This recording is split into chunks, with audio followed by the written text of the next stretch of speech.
வணக்கம். இன்றைய தினம் கோயில் அழைக்கப்படுகின்ற சிதம்பரத்தை நாம் தெரிந்து கொள்வோம்.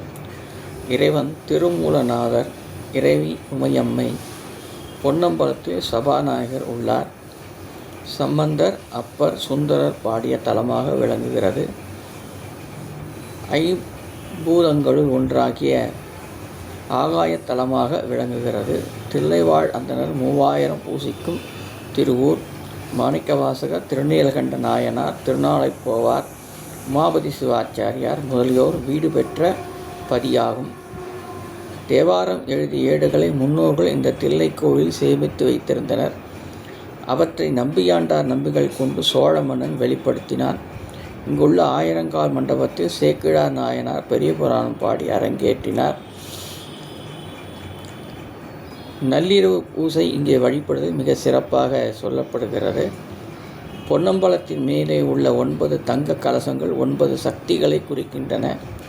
இங்கு பயன்படுத்தப்பட்டுள்ள 64 மரத்துண்டுகள் ஆயக்கலைகள் 64ஐயும் குறிக்கும். இங்குள்ள 21,600 ஓடுகள் ஒரு நாளில் நாம் உள்ளிழுக்கும் மூச்சு காற்றினை உணர்த்தும். இவற்றில் அடிக்கப்பட்டுள்ள 72,000 ஆணிகள் நம் உடம்பில் உள்ள நரம்புகளின் எண்ணிக்கையை குறிக்கும்.